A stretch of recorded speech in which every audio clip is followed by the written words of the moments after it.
Kamala Harris has just unveiled her new agenda for black men, so I want to highlight 10 specific steps she would take as president. Number 1, business loans. Black Americans are twice as likely to be denied credit by banks, so Harris would provide 1 million fully forgivable loans up to $20,000 to black entrepreneurs and others. Number 2, more jobs without college degrees. Harris would eliminate unnecessary degree requirements and promote pathways for those without college degrees for 500,000 federal jobs. Number 3, more black male teachers. As a former high school English and social studies teacher, I know it's important for young black males to see black men in front of the classroom as role models and mentors. Only 1% of public school teachers are black men. Harris would create pathways for more black men to become teachers, including apprenticeship programs and loan forgiveness. Number 4, healthcare. My uncle, who has sickle cell disease, died last year, and I know several black men my age who have been recently diagnosed with prostate cancer. And don't get me started on the mental health needs of black men. We've been traumatized by an unfair criminal justice system and a world that demonizes us instead of understanding us.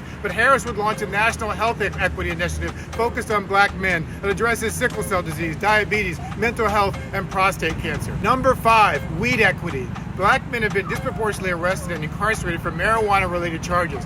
Now that cannabis is becoming more socially acceptable and profitable, it's only fair that we benefit from the changing system that hurt us. Harris wants not only to legalize marijuana, but also create opportunities for black Americans to succeed in this new industry. Number 6, ban the box. I have a law degree, and yet when I lived in Harlem, I was still stopped in the street, arrested, and locked up in jail. Harris would work with Congress to require businesses to limit the unnecessary use of criminal arrest histories, convictions, and credit scores in employment decisions. Number 7, mentorship programs. Harris would expand funding for community mentorship programs with a proven track record of helping young black men succeed. She'll also support programs like My Brother's Keeper. Number 8, support black farmers. Harris would continue to support black farmers and ranchers who have been denied access to capital.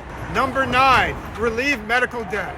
My stepfather passed away in April 2020 with a mountain of medical debt. Kamala Harris plans to work with states to relieve medical debt, which is the leading cause of bankruptcy in America and disproportionately hurts black Americans. And number 10, crypto protection. More than 20% of black Americans, including me, have owned cryptocurrencies. I lost money in crypto, but high-risk, high-reward crypto markets provide opportunities outside of the existing stock market for many black men. A Harris administration would protect black men who invest in these assets. So let me answer a few questions I've already seen from critics. Question 1, why didn't she do this the last 4 years? Because she's not the president, she's the vice president. Trump was actually a president. He did none of these things in his 4 years in office. Question 2, but why do some of these policies say black men and others? Well, because Trump's Supreme Court justices and federal judges keep striking down programs that focus only on black people. Trump's Supreme Court ended race-specific affirmative action in college admissions. A Trump-appointed federal judge forced the Minority Business Development Agency to help white people. Another Trump-appointed federal judge blocked the Biden-Harris administration from implementing a disaster relief program for black farmers. Question 3,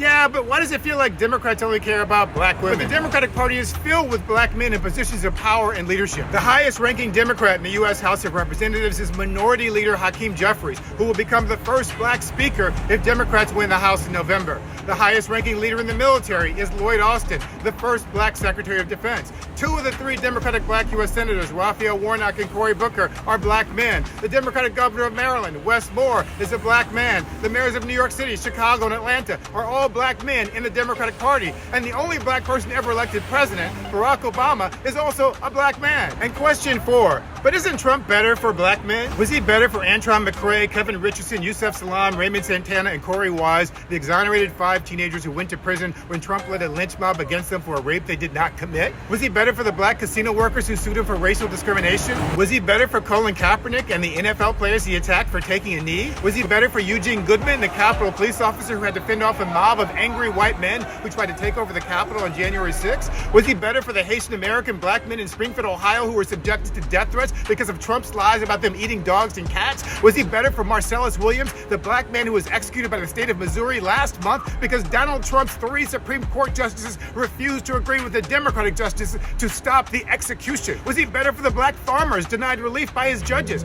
Was he better for the black men who died while he mismanaged the COVID pandemic? And will he be better for the black youth who will be harassed by the police when he brings back stop and frisk? Kamala Harris wants to help black men to build wealth, provide for our families, and lead our communities. Trump wants to use us as political pawns in his angry MAGA campaign. Those are the choices, black men in America. Choose wisely.